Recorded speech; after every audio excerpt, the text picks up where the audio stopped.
Hi everybody, so I just wanted to share a short video with you guys, share some tips with you today. Also, I want to let you know that I'm going to be posting a lot more videos about beekeeping, obviously. Um, and I haven't been doing so because I had a bad accident on September 8th. I've had 6 surgeries in the past 8 months to my hand. I had a really bad accident there, and unfortunately that's kept me a little bit stuck. Anyway, so I want to share a couple of things with you, a couple of tips and pointers, and we're going to have a lot of videos throughout the whole year about beekeeping, doing a lot of nukes this year, splitting a lot of hives, queen rearing. We're going to be using a little bit more of the NICO or NICOT system, as some people call it. By the way, it's supposed to be NICO, okay, European, not NICOT, but okay, NICOT, NICO, whatever you want to call it, of queen rearing. I'm going to be using a lot of that and making some videos. And just been very busy with school. I'm doing my Master Beekeeper certification at Cornell University. So that's been keeping me pretty busy too. But anyway, one of the tips that I want to share with you today is about keeping records. It's very, very important to keep records of your bees. If you're keeping 1 or 2 hives, that's not so much. But once you get into the double digits, then yeah, definitely. Keep a record. I've always kept records. I like to compare the different seasons, the different years, and so to do that, one of the methods that I use, and I'm filming with my phone today, but one of the methods that I use that I want to share with you is by labeling the hives. I know a lot of people write the numbers on the hives. I used to do that, but I found that to become a little bit of a problem because you swap lids, you change boxes, all of that stuff, it messes it all up. So the best way really is to use duct tape. So as you can see here, I use duct tape. It just so happened that the neon duct tape was on sale. That's why I used that. I've used different colors. Number 1 hive, number 2. Now notice this is a new hive right here, so I haven't put the letter on it, but I have 3 different locations, so I keep a letter and a number for each location. This is the small location at home where we do a lot of the homesteading and the queen rearing, so I use the letter A for the our first apiary. The others are B and C. I have 2 other locations.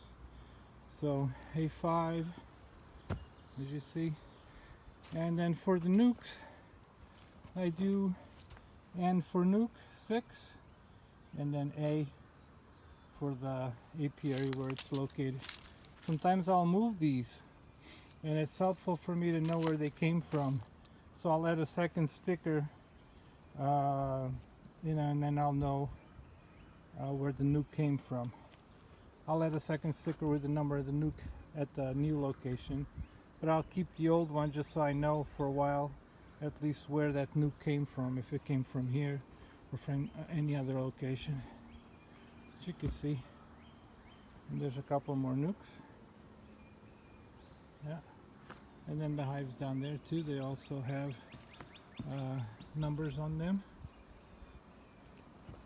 So I keep it pretty organized, and so that when I write on my notebook, I'm able to pretty much know what hive I'm talking about. So just keeping a good log of things. I just made a couple of nukes today, like that one right there, and I gotta put a sticker on it.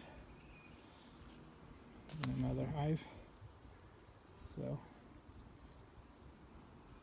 So you may ask what kind of things I mark on my book, logbook. I basically get a book every year, one of those composition books, and I'll write the apiary name. I have a book for each apiary, and the date. Some of the apiaries I'll end up using 2 or 3 books, and then I just rubber band them together and put them away in one of my banker boxes that I get at Staples. Nothing complicated. But what do I keep in there? To me, it's important to keep track of queens. For example, every time I introduce a new queen in the apiary, I make sure to give a little description of the queen. I don't mark on any of my queens. None of my queens are marked. But I like to give a little description. I sometimes take a photo of the queen, a picture, print it out, and I put it in the book in there if I find it to be a particularly interesting looking queen.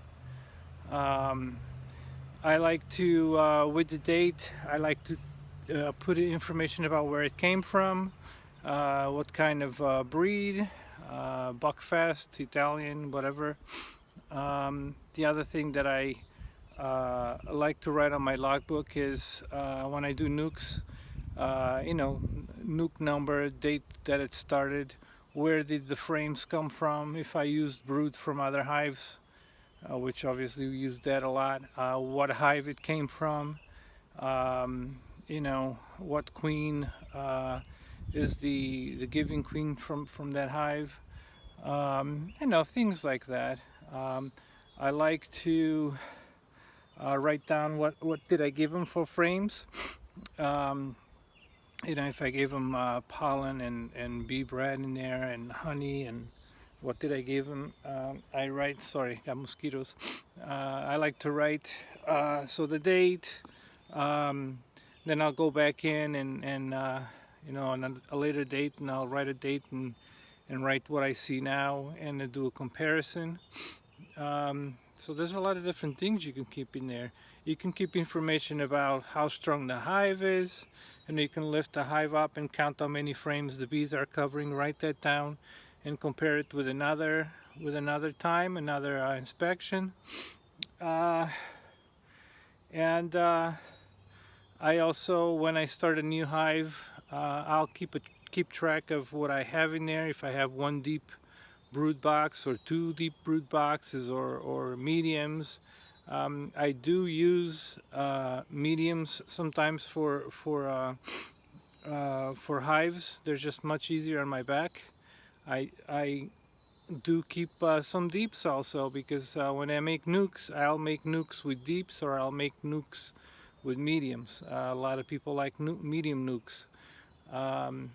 But the mediums for me are much easier, and especially now with an injury to my left hand.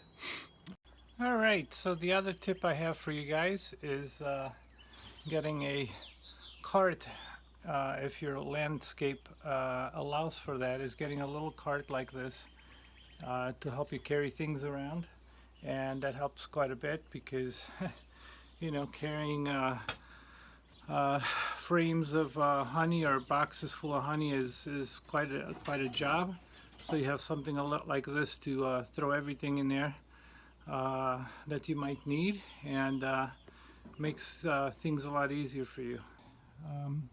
And it comes in really handy. I carry all kinds of stuff in here, especially when I'm bringing down supers loaded with honey. They're very heavy, but this thing really makes the job a lot easier. And you throw your tools on top and you're set to go. Alright, so another question that I guess I need to answer, because I've gotten questions about, is about my bucket.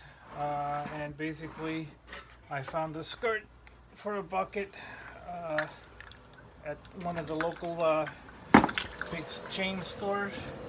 I call it Home Cheapo, but that's where I got it. So it's an insert that goes inside the bucket, and what do I carry in it? I carry obviously my smoker.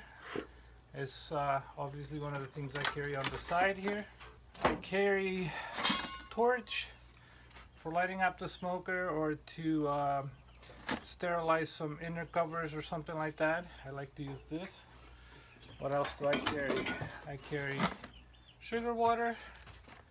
I like using this sometimes.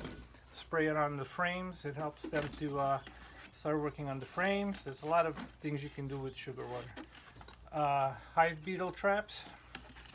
Carry a lot of these. Hive beetle trap oil. I carry my alcohol shake tool. I carry one of these, especially now with an injured hand. Comes in very, very handy. What else do I carry? Oxalic acid, tools. I carry a blade, my old brush, still good.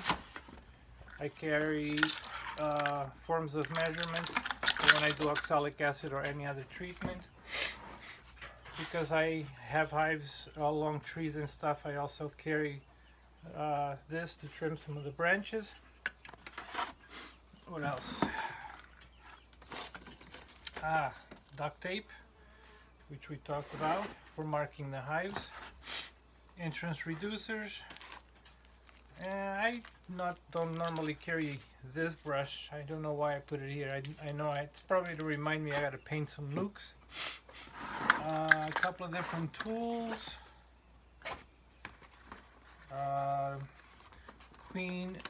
Couple of queen cages, Sharpie, and I think for now that's pretty much it. Oh, I carry a little hammer. Comes in handy sometimes. Fix staples or little nails that might be loose. And that's about it. Okay. Guys, I hope you take a moment and subscribe, and just keep coming back. There's going to be a lot more videos, and it's going to get pretty interesting, okay? And I'll also take you to the different locations, and we'll have fun. It'll be good. Talk to you soon.